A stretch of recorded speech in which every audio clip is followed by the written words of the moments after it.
Okay दोस्तों, diploma online classes में आप सभी विद्यार्थियों का स्वागत है। मैं विपिन कुमार दुबे आपको PLC SCADA micro controller subject पढ़ा रहा हूं, जो इलेक्ट्रिकल फाइनल ईयर का सब्जेक्ट है। और इस सब्जेक्ट में हमने पीएलसी यूनिट पूरी तरह से समाप्त कर दिया है। इस समय माइक्रो कंट्रोलर का सीरीज चल रहा है। माइक्रो कंट्रोलर के कुछ नहीं बहुत ज़्यादा लेक्चर्स हो गए हैं। अगर आप उन वीडियोज़ को नहीं देखे हैं तो आप जाइए डिस्क्रिप्शन बॉक्स में, वहाँ उसका लिंक दिया गया है, वहाँ से उन वीडियोज़ को देखिए।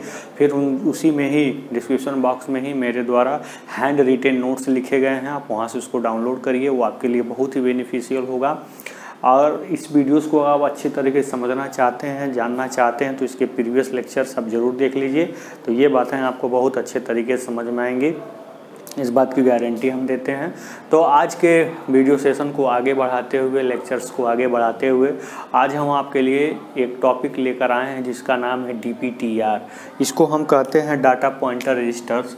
ये है क्या, किस चैप्टर का टॉपिक है, हम बताते हैं आपको अच्छे तरीके से। और ध्यान दीजिएगा, क्या हम आपको पढ़ा रहे हैं आज, हम स्पेशल फंक्शन रजिस्टर्स ही आपको बता रहे हैं। Special function register, special function registers के ही अंतर्गत हम स्टडी कर रहे हैं, ठीक है। जिसमें मैंने आपको क्या क्या बता दिया है स्पेशल फंक्शन रजिस्टर्स में। मैंने आपको बता दिया है कि देखिए, जो आपका रैम होता है, डाटा मेमोरी दो भाग में डिवाइड कर दिया गया है। एक होता है जनरल पर्पज़ मेमोरी एरिया, जिसको हमने फर्स्ट लेक्चर में क्लियर कर दिया था। दूसरा भाग है स्पेशल फंक्शन रजिस्टर्स, वो अपर वाला पार्ट है, ये डाटा मेमोरी का ऊपर वाला भाग है। इसको हम डील कर रहे हैं, जिसमें हमने स्पेशल फंक्शन रजिस्टर्स में मैंने आपको क्या क्या बता दिया है। ए मतलब एक्यूमुलेटर रजिस्टर्स, दूसरा मैंने बी रजिस्टर बता दिया है, तीसरा PSW रजिस्टर बता दिया है। आज मैंने चौथा DPTR रजिस्टर बताने जा रहा हूँ, ठीक है ना। तो जो ये DPTR रजिस्टर जो मैं आपके सामने एक्सप्लेन करने जा रहा हूँ बेटा, ये एक प्रकार का स्पेशल फंक्शन रजिस्टर्स है। इसका काम क्या है आप ध्यान से समझिएगा, जानिएगा। जैसे मैंने इसके प्रीवियस लेक्चर में आपको बताया था, डाटा मेमोरी ऑर्गेनाइजेशन में रीड ओनली मेमोरी, यानी कि जो प्रोग्राम को स्टोर करता है मेमोरी, उसका ऑर्गेनाइजेशन मैंने बताया था। और कैसे उसका ऑर्गेनाइजेशन होता है, कैसे इनेबल पिन को, इनेबल एक्सेस पिन को आप एक्सेस करते हैं, हाई लॉजिक पर रखते हैं, तो एक्सटर्नली रोम आकर के आपके मेमोरी में ऐड होती है। तो इन सारी चीज़ों को मैंने वहाँ पे बताया था। तो वहाँ पे रोम के बारे में बताया था, जिसमें प्रोग्राम स्टोर होते हैं। लेकिन यहाँ पे हम आपको बता रहे हैं क्या, डाटा मेमोरी स्ट्रक्चर के बारे में, यानी कि डाटा मेमोरी के बारे में बता रहे हैं। तो जो रोम में प्रोग्राम होता है बेटा, वो program numbers of collection of instruction होता है। ये आप जानते हैं कि बहुत सारे इंस्ट्रक्शन को मिला करके ही एक प्रोग्राम बनता है, आप ये जानते हैं।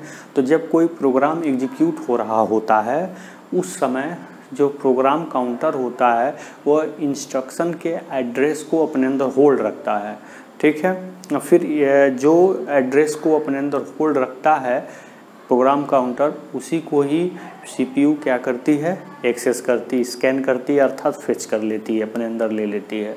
तो इस प्रकार प्रोग्राम मेमोरी के, या समझ लीजिए प्रोग्राम के इंस्ट्रक्शन के एड्रेस को होल्ड करने का काम कौन सा रजिस्टर करता है, प्रोग्राम काउंटर रजिस्टर करता है। ये तो बिल्कुल क्लियर हो गई।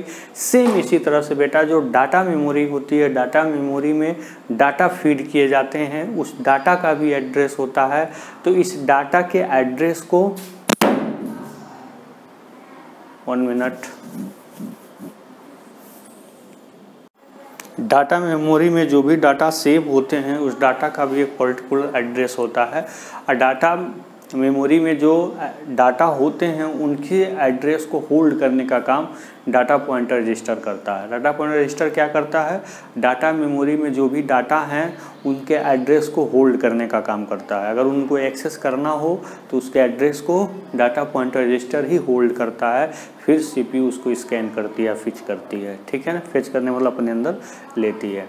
तो इस प्रकार से हम आपको कह सकते हैं कि डाटा मेमोरी में डाटा के एड्रेस को होल्ड करने का काम DPTR रजिस्टर करता है। अब प्रोग्राम मेमोरी में इंस्ट्रक्शन के एड्रेस को होल्ड करने का काम कौन करता है? प्रोग्राम काउंटर करता है। ठीक है, ये एड्रेस को जब होल्ड करते हैं तो CPU उस जिस एड्रेस के जिस इंस्ट्रक्शन के एड्रेस को होल्ड किया गया होता है, CPU उसी को क्या कर लेती है? फेच कर लेती है, मतलब अपने अंदर ले लेती है।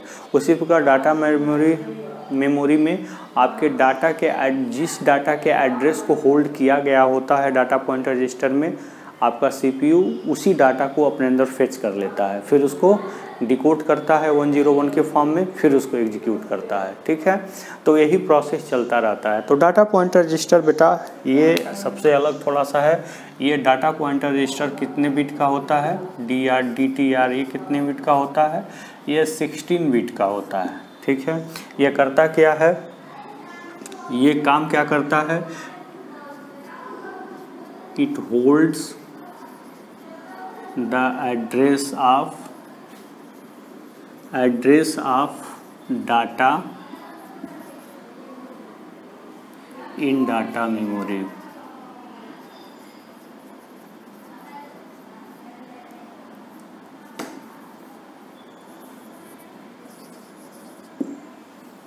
It holds the address of data memory. यह डाटा मेमोरी के डाटा के एड्रेस को क्या करता है? होल्ड करता है। ठीक है, इट इज 16 बिट रजिस्टर्स। ये 16 बिट का रजिस्टर होता है। ठीक है, 16 बिट का ये रजिस्टर होता है। ठीक, लेकिन आपका 8051 माइक्रो कंट्रोलर कितने बिट डाटा को एक्सेस करता है? 8 बिट डाटा को एक्सेस करता है। इसलिए जब इंटरनली किसी डाटा को फेच करना होता है, इंटरनली किसी डाटा को एक्सेस करना होता है, तो उसके एड्रेस को इसके दो पार्ट होल्ड करते हैं। इसके दो पार्ट कौन कौन से होते हैं? तो DPTR रजिस्टर के देखो बेटा दो पार्ट होते हैं। इसको एक को कहते हैं हम DPL और एक को कहते हैं DPH। ये दोनों 8 बिट के रजिस्टर्स हैं। ठीक है ना, ये अपने आप में कितना है? 16 बिट का है। तो एक्सटर्नली किसी डाटा मेमोरी के डाटा के एड्रेस को होल्ड करना हो तो DPTR रजिस्टर यूज करते हैं। अगर इंटरनली रैम मेमोरी के डाटा को एड्रेस को होल्ड करना है तो इसके लिए DPL DPH रजिस्टर का यूज करते हैं। ठीक है ना, क्योंकि इंटरनली 8 बिट ही संभव है, क्योंकि 8051 माइक्रो कंट्रोलर 8 बिट ही डाटा को एक्सेस करता है, इसलिए इसको दो पार्ट में क्या कर दिया गया है? डिवाइड कर दिया गया है। तो हम इसको देखते हैं। तो DPTR रजिस्टर्स के अगर बिट को दर्शाना हो, 16 बिट के अगर दर्शाना हो तो कैसे दर्शाएंगे? फिर इन DPL और DPS को रिप्रेजेंट करना हो तो कैसे रिप्रेजेंट करेंगे? ठीक है, तो यहाँ पे एक पॉइंट और हम लिख देते हैं। ये एक्सेस करता है क्या? Address of data of external data memory. ध्यान दीजिएगा, एक्सटर्नल डाटा मेमोरी। ठीक है, ये भी दोनों क्या करते हैं? एक्सेस करते हैं। ये भी एक्सेस करते हैं। Access of data of internal data memory. ठीक है, इंटरनल डाटा मेमोरी के डाटा के एड्रेस को ये दोनों हैंडल करते हैं, एक्सेस करते हैं, और एक्सटर्नल के लिए ये DPTR एक्सेस करता है। ठीक है ना, एड्रेस को जब होल्ड करेगा तभी वो डाटा CPU के द्वारा प्रोसेसिंग में आएगा। समझ रहे हैं ना, एग्जीक्यूट होगा। तो पहले एड्रेस रजिस्टर क्या करता है? होल्ड करता है।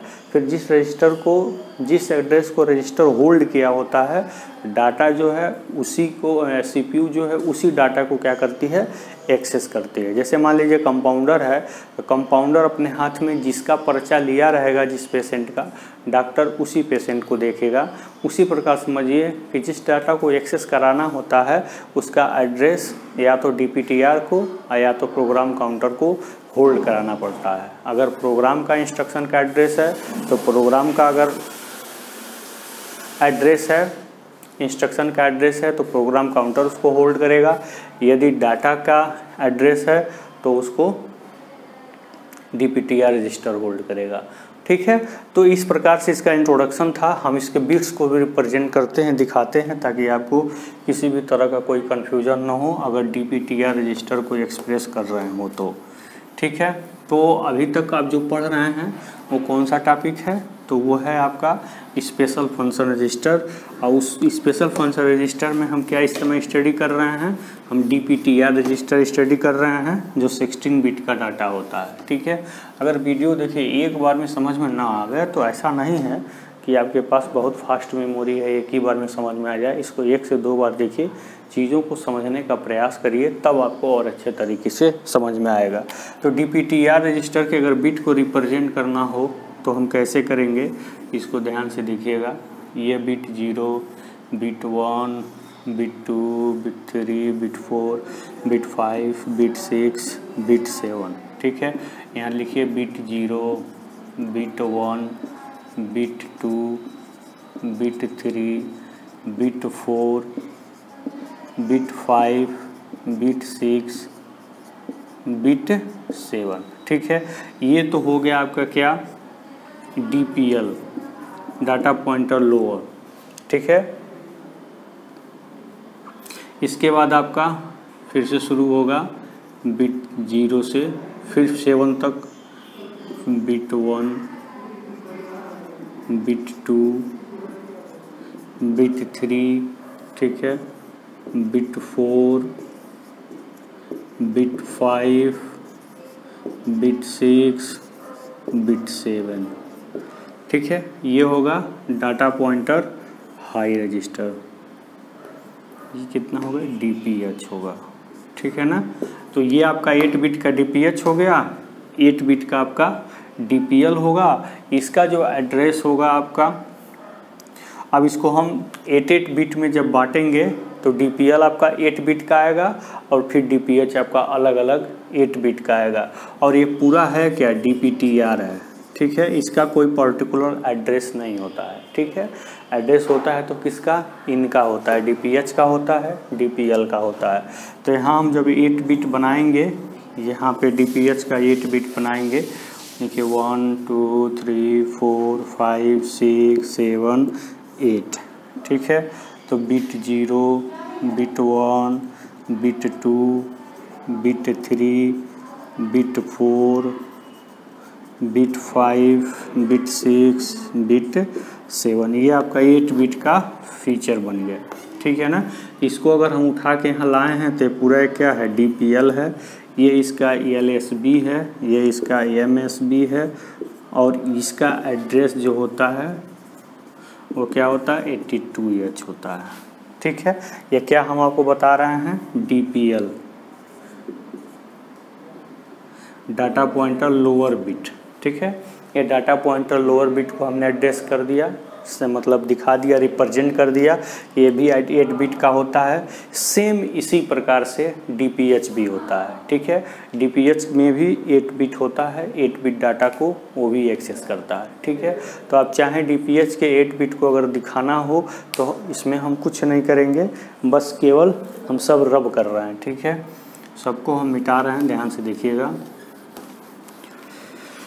जैसे आपने 8 बिट DPH के लिए, DPL के लिए बनाया, उसी प्रकार यहाँ हम जो है 8 बिट DPH के लिए बना देंगे। ठीक है, या इसी तरह से हम बनाएंगे तो ये आपका क्या हो जाएगा, इसका नाम हम क्या रख सकते हैं, इसका नाम रख सकते हैं DPH। ठीक है, 0 से 7 ये आपका चूँकि इनिशियल लेवल पे है तो लोअर बिट इसमें आएंगे, और 7 से ऊपर बढ़ेंगे तो हायर बिट आएंगे, इसलिए कहा जा रहा है डाटा पॉइंटर हायर बिट और डाटा पॉइंटर लोअर बिट, इनको रिप्रेजेंट किया जा रहा है। ठीक है, तो ये आपका DPH है, डाटा पॉइंटर हायर बिट है, इसको आप DPH यहाँ भी लिख सकते हैं। ठीक है, इसको यहाँ पे LSB लिखेंगे, यहाँ पे MSB लिखेंगे।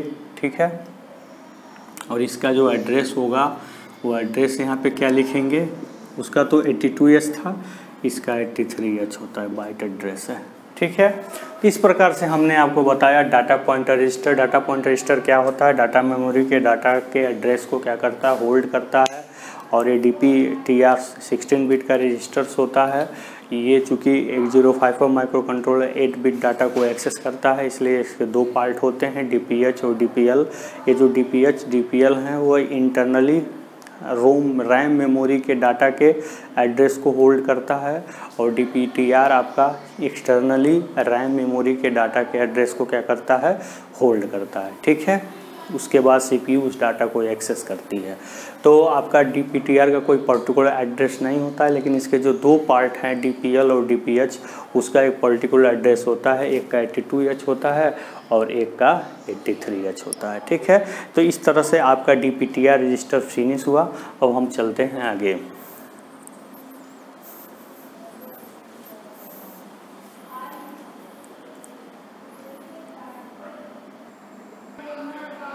हाँ, तो बेटा अब हमको बताने जा रहे हैं स्टैक पॉइंटर रजिस्टर। देखिए, स्टैक पॉइंटर रजिस्टर है तो बहुत आसान, ठीक है, आपके सामने की बात है, इसके लिए बहुत ज़्यादा दिमाग लगाने की ज़रूरत नहीं है। लेकिन जब इसको बुक से आप पढ़ेंगे तो कुछ पता ही नहीं चलेगा, कुछ पल्ले ही नहीं पड़ेगा कि वास्तव में स्टैक पॉइंटर रजिस्टर का क्या मतलब है। स्टैक पॉइंटर रजिस्टर समझने से पहले आपको समझना पड़ेगा स्टैक क्या होता है। ठीक है, first of all you shall have to know about the stack, then you should know about the stack pointer register.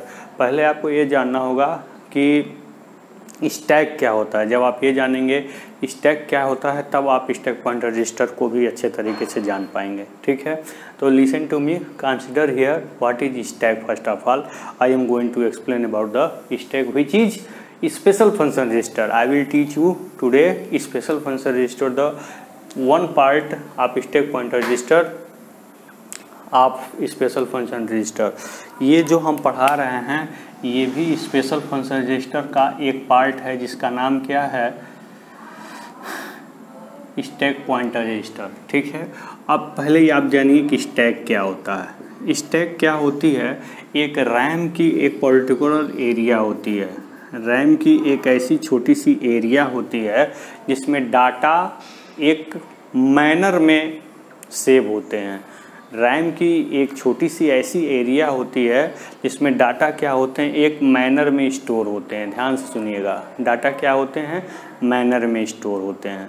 तो जिस एरिया में ये डाटा एक क्रम में, एक आर्डर में, एक मैनर में स्टोर होते हैं, उसी एरिया को स्टैक कहा जाता है। बात को ध्यान समझिए कि रैम का एक ऐसा भी एरिया होता है जिसमें डाटा एक मैनर में, एक आर्डर में स्टोर रहते हैं। ठीक है, तो उस एरिया को हम क्या बोलते हैं, स्टैक बोलते हैं। इसको हिंदी में हम यहाँ लिख देते हैं, क्या, देखिए ध्यान समझिए, रैम का वह क्षेत्र, वह एरिया जिसमें, ध्यान समझिएगा, जिसमें डाटा एक मैनर में या एक निश्चित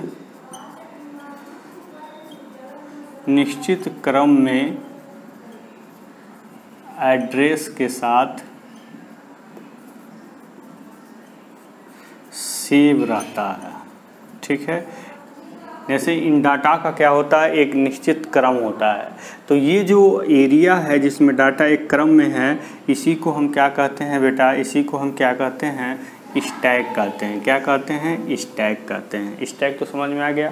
अब इस स्टैक को पॉइंट करने वाला जो रजिस्टर होता है उसी को स्टैक पॉइंटर रजिस्टर कहते हैं। पॉइंट करने का मतलब, इसमें जैसे मान लीजिए कि, अब मान लीजिए कि यहाँ पे डाटा क्रम से है, तो इसके एड्रेस को भी तो होल्ड करने वाला कोई रजिस्टर चाहिए। तो जो स्टैक में मैनर में डाटा होते हैं, उसके टॉप ऑफ स्टैक, जो सबसे ऊपर स्टैक है, उसके एड्रेस को जो रजिस्टर होल्ड करता है उसी को स्टैक पॉइंटर रजिस्टर कहते हैं। ठीक है, स्टैक पॉइंटर रजिस्टर क्या करता है, स्टैक, टॉप ऑफ स्टैक, जो सबसे ऊपर का स्टैक है, उसके डाटा के एड्रेस को क्या करता है, स्टैक पॉइंटर रजिस्टर होल्ड करता है। देखिए, जब डाटा रीड होती है, ध्यान से समझिएगा, जब डाटा रीड होती है तो स्टैक पॉइंटर रजिस्टर इस पुश ऑपरेशन, पुश इंस्ट्रक्शन की सहायता से उसका एक इंक्रीमेंट हो जाता है, SP+1 हो जाता है। जैसे डाटा रीड होती है, उसकी जो नंबर है, क्रम है स्टैक का, वो SP+1 हो जाती है। किस इंस्ट्रक्शन से? पुश इंस्ट्रक्शन से होती है। ठीक है, रीड होने का मतलब क्या है? यहाँ देखिए राइट, जब डाटा राइट होती है, ठीक है, मतलब समझ लीजिए डाटा बाहर निकलती है, फेच होती है, तो वहाँ जो स्टैक का पॉइंटर होता है एक माइनस हो जाता है। पुश किसके इंस्ट्रक्शन की मदद से? पॉप इंस्ट्रक्शन की मदद से। ठीक है, तो स्टैक का जो पॉइंटर होता है वो एक डिक्रीमेंट हो जाता है, एक घट जाता है, SP-1 हो जाता है। ठीक है ना। इस प्रकार स्टैक पॉइंटर रजिस्टर स्टैक को पॉइंट आउट भी करने का काम करता है। ठीक है, तो डाटा जब अंदर जाएगी तो SP+1 हो जाएगा, मतलब डाटा जब बाहर आएगी तो SP- होना, यानी कि स्टैक पॉइंटर जो है इंक्रीमेंट भी होता है, डिक्रीमेंट भी होता है।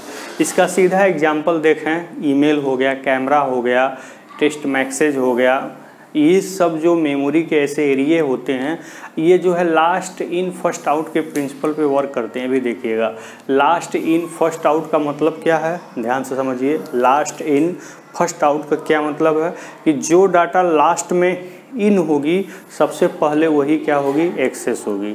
जैसे मान लीजिए आप फ़ोटो खींचते हैं, तो जो फ़ोटो सबसे लास्ट में खींचते हैं वही सबसे पहले होता है। आप ध्यान देंगे, नहीं दिए होंगे तो देख लीजिएगा।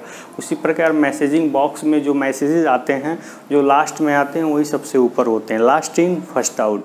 ऐसे जीमेल ईमेल पर भी जो ईमेल्स आते हैं जो लास्ट में आते हैं वही ऊपर होते हैं। तो इस प्रकार आप देखते हैं कि उसमें जितने भी डाटा होते हैं सब एक क्रम से होते हैं, एक मैनर में होते हैं, एक ऑर्डर में होते हैं।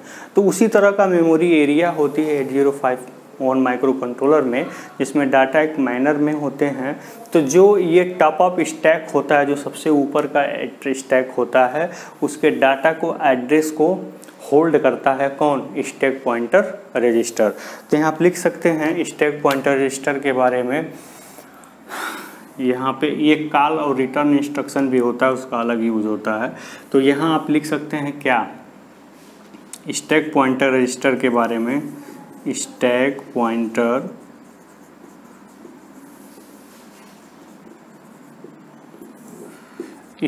रजिस्टर के बारे में लिख सकते हैं। ये क्या करता है? टॉप अप ऑफ स्टैक के डाटा, जो ये आपका सबसे ऊपर का स्टैक है, इस डाटा का जो एड्रेस, इसी एड्रेस को होल्ड करने का काम करता है कौन? Stack pointer register. Top of stack के डाटा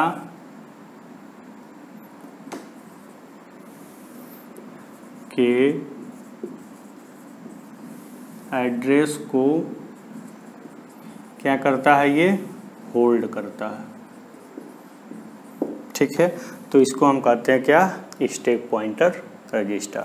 ठीक है, ये भी एक प्रकार का स्पेशल फंक्शन रजिस्टर ही होता है। ठीक है, स्टैक क्या होता है आपने समझा? एक रैम की छोटी सी एरिया होती है जिसमें डाटा एक क्रम में क्या होते हैं? उपस्थित होते हैं।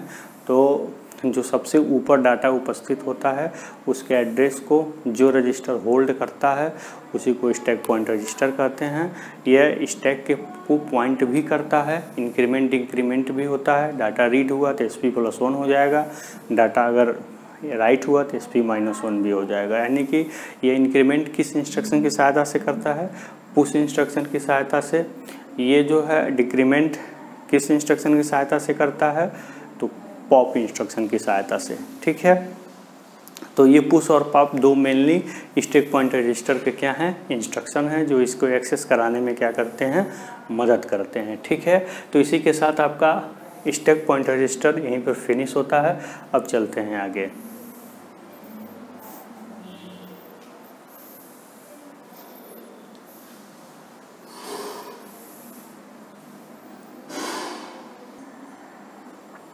बेटा इस प्रकार स्टैक पॉइंटर रजिस्टर के डिफिनीशंस को समाप्त करके अब हम चलते हैं नेक्स्ट स्पेशल फंक्शन रजिस्टर पे, जिसका नाम है, और बहुत इम्पॉर्टेंट है। इसके बाद जो हम बताने जा रहे हैं आपको स्पेशल फंक्शन रजिस्टर, वो बहुत इम्पॉर्टेंट है। अब उसको देखेंगे हम टाइमर और काउंटर के बारे में। इसको तो हमने समझा दिया, एक बार और संक्षिप्त में देख लीजिए कि यहाँ पे ये आपका क्या है? ये मैनर में डाटा क्या है? यहाँ पे स्टोर है, एक प्रॉपर मैनर में डाटा स्टोर है। आप देख ही रहे हैं। तो जो सबसे ऊपर वाला आपका डाटा है उसका एड्रेस ये आपके सामने रिप्रेजेंट है। ठीक है, तो जो सबसे ऊपर, इसी को हम क्या बोलते हैं, स्टैक बोलते हैं। इसी को क्या बोलते हैं, स्टैक बोलते हैं। तो सबसे ऊपर वाला स्टैक है, ठीक है। इसके सबसे ऊपर वाला जो स्टैक है, यहाँ पे डाटा दिख रहा है, इस डाटा का एड्रेस यहाँ पे स्टोर है, ठीक है। तो टॉप ऑफ स्टैक एड्रेस को जो होल्ड करता है, ये क्या है, SP है, यही स्टैक पॉइंटर रजिस्टर है, जो टॉप ऑफ स्टैक के एड्रेस को क्या कर रहा है, होल्ड कर रहा है, ठीक है। तो ये आपका क्या है, स्टैक पॉइंटर रजिस्टर है। जब डाटा इसमें बढ़ता है तो इसकी संख्या एक पॉइंट बढ़ जाती है, SP+1 होती है। किस इंस्ट्रक्शन के द्वारा बढ़ती है, उसको पुश इंस्ट्रक्शन कहते हैं। जब डाटा घटता है, ठीक है, जब डाटा इसमें से मिनिमाइज होता है, जैसे आपने डाटा को रीड कर लिया, पढ़ लिया, डाटा को जब आप रीड कर लेते हैं, डाटा को राइट करते हैं, राइट करने मतलब अंदर डालना, रीड करने मतलब बाहर निकालना, तो डाटा जब कम होता है तो इसकी संख्या SP-1 हो जाती है, स्टैक की संख्या एक कम हो जाती है। इस प्रकार स्टैक पॉइंटर रजिस्टर इसके स्टैक के पॉइंट को भी रिप्रेजेंट कर रहा है। यहाँ पे 6 है, 7 है, 8 होगा, स्टैक के पॉइंट को भी रिप्रेजेंट कर रहा है, और टॉप ऑफ स्टैक के डाटा को के एड्रेस को होल्ड भी कर रहा है। तो स्टैक पॉइंटर रजिस्टर अपने आप में क्या है, बहुत इंपॉर्टेंट है। अब हम आपको लेकर चलते हैं टाइमर और काउंटर के बारे में। अब ध्यान से देखिए, टाइमर और काउंटर क्या होता है, बहुत ही इम्पोर्टेंट है टाइमर और काउंटर को समझना, क्योंकि इसमें बहुत लड़कों को कन्फ्यूजन होती है। कहीं TL0 दिखता है, कहीं TH0 दिखता है, तो लड़के इसमें परेशान हो जाते हैं, लेकिन हम उनके परेशानी को यहाँ दूर करने का भरसक प्रयास करेंगे। पहले हम बताएंगे टाइमर और काउंटर का थोड़ा सा इंट्रोडक्शन, फिर हम इसके आगे अंदर चलेंगे, ठीक है। तो हम स्पेशल फंक्शन रजिस्टर के टॉपिक को आगे बढ़ाते हुए हम नेक्स्ट स्पेशल फंक्शन रजिस्टर पढ़ने जा रहे हैं। 21 प्रकार के टोटल स्पेशल फंक्शन रजिस्टर्स होते हैं, जिसमें हम धीरे धीरे आगे बढ़ते जा रहे हैं। अब हम पहुँचे हैं कहाँ पे, टाइमर्स एंड काउंटर पे। कहाँ पहुँचे हैं, टाइमर्स एंड काउंटर पे। तो देखिए, जो आपके टाइमर्स होते हैं बेटा, वो 2 प्रकार के होते हैं इसमें। एक होता है आपका क्या, टाइमर 0, एक होता है आपका क्या, टाइमर 1। तो टाइमर 0 भी 2 प्रकार का होता है, जिसको हम कहते क्या है, TH0, TL0, ये भी 2 प्रकार का होता है। ये क्या है, TH1, ये होता है TL1, ठीक है। ये आपका कितने बिट का डाटा होता है, 16 बिट का डाटा होता है। ये भी कितने बिट का डाटा होता है, 16 बिट का डाटा होता है, ठीक है। तो ये दोनों कितने बिट के हुए, ये दोनों 8 बिट के डाटा हुए। कितने हुए, 8 बिट के डाटा हुए। देखिए, जब भी आपको 8051 माइक्रो कंट्रोलर में डिले फंक्शन परफॉर्म कराना हो, टाइम डिले फंक्शन परफॉर्म कराना हो, ठीक है, तो वहाँ पे हम टाइमर का यूज करते हैं, जो आउटपुट में डिले क्रिएट करती है। तो डिले फंक्शन परफॉर्म करने के लिए हम क्या करते हैं, टाइमिंग फंक्शन का, रजिस्टर का यूज करते हैं, टाइमर का। अगर हमें ये नंबर ऑफ़ इवेंट्स को काउंट करना होता है, तो उसके लिए काउंटर हम यूज करते हैं। तो संयोग की बात एक ही है, एक ही पिन, एक ही रजिस्टर्स आपका क्या करता है, टाइमर और काउंटर को क्या करता है, रिप्रेजेंट करता है। और उसमें कुछ अलग अलग रजिस्टर्स लगाए जाते हैं, जो टाइमर को बताता है कि कब वो टाइमर की तरह काम करेगा, कब वो काउंटर की तरह काम करेगा। तो टाइमर मोड और काउंटर मोड को रिप्रेजेंट करने वाला जो रजिस्टर होता है बेटा, उसको कहते हैं T मोड रजिस्टर। आगे हम इसके बारे में डिटेल स्टडी करेंगे, जिसको हम कहते हैं, ये टाइमर मोड को क्या करता है, रिप्रेजेंट करता है। T मोड रजिस्टर 8 बिट का रजिस्टर होता है, ठीक है। टाइमर के डिफरेंट स्टेटस को रिप्रेजेंट करने वाला जो रजिस्टर होता है, उसको हम कहते हैं T-कोन रजिस्टर। इसके बारे में हम आगे स्टडी करेंगे। दोनों 8 बिट के रजिस्टर्स, आगे इनके बारे में डिटेल बताएंगे कि ये कैसे टाइमर की तरह, फिर टाइमर काउंटर की तरह कैसे वर्क करता है। T मोड रजिस्टर से डिफरेंट टाइमर की स्टेटस क्या क्या हो सकते हैं, वो T-कोन रजिस्टर से आपको टाइमर कंट्रोल रजिस्टर आपको रिप्रेजेंट कराएगा, ठीक है। तो वहाँ हम इसके बारे में डिटेल स्टडी करेंगे। यहाँ टाइमर्स क्या होता है आपने जाना, इसमें 2 प्रकार का टाइमर यूज होता है, टाइमर 0, टाइमर 1। ये दोनों 16 बिट के टाइमर्स हैं, लेकिन आप जानते हैं कि हम 8051 माइक्रो कंट्रोलर पढ़ रहे हैं और वह 1 बिट डाटा को ही एक्सेस करता है, इसलिए इनको 2 8 बिट में क्या कर दिया गया है, बांट दिया गया है, ठीक है। इनका कोई पर्टिकुलर एड्रेस नहीं होता, लेकिन इनका पर्टिकुलर एड्रेस होता है, ठीक है। तो आप चाहें तो पहले टाइमर 0 को रिप्रेजेंट करने के लिए ऐसे मान लीजिए कि आपको टाइमर 0 को रिप्रेजेंट करना है, तो उसमें अब कोई बहुत बड़ी बात नहीं है। अगर मान लीजिए कई स्पेशल फंक्शन रजिस्टर एक साथ पूछे जा रहे हैं तो सबके बारे में थोड़ा थोड़ा लिखना ही पर्याप्त हो जाएगा। लेकिन अगर स्पेशली टाइमर और काउंटर की बात कर दिया जाए तो जो पर्टिकुलर पिन है वो कब टाइमर की काम करेगा, कब वो काउंटर का काम करेगा, इसके लिए हम टीमो रजिस्टर का यूज करेंगे। तो अगर आपको नोटबुक में इसे रिप्रेजेंट करना हो तो टाइमर 0 को रिप्रेजेंट करना हो तो ऐसे देखिए, आप एक ही में हम सब बता देंगे, बस घबराइएगा मत, पेशेंस रखिएगा। 1 2 3 4 5 6 7 8 9 10 11 12 13 14 1 2 3 4 5 6 7 8 9 10 11 12 13 14 15, एक लाइन और, ठीक है। तो ये पूरे कितने बिट हो गए, इसमें बिट अगर रखा जाए तो 1 2 3 4 5 6 7 8 9 10 11 12 13 14 15 16, पूरा 16 बिट हो गया इसमें, ठीक है। तो इस पूरे को हम क्या कर सकते हैं, TH0 कहिए चाहे T10 कहिए, ठीक है। इसको क्या कहिए, इसको आप टाइमर 1 कहिए चाहे टाइमर 0 कहिए, ठीक है। दो प्रकार का टाइमर हमने बताया ना, और दोनों 16 बिट का है, ठीक। तो इसको ऐसे T0 को ऐसे रिप्रेजेंट करिए, फिर नीचे लिखिए T1, फिर इस तरह से इसी तरह का नीचे भी बना दीजिए। 16 बिट को रिप्रेजेंट करना है तो इस तरह से पूरा बनाएंगे, ठीक है। बिट 0, फिर यहाँ बिट 1, फिर bit 2, bit 3, bit 4, bit 5, bit 6, bit 7, ठीक है। ये आपका अलग हो गया 8 बिट।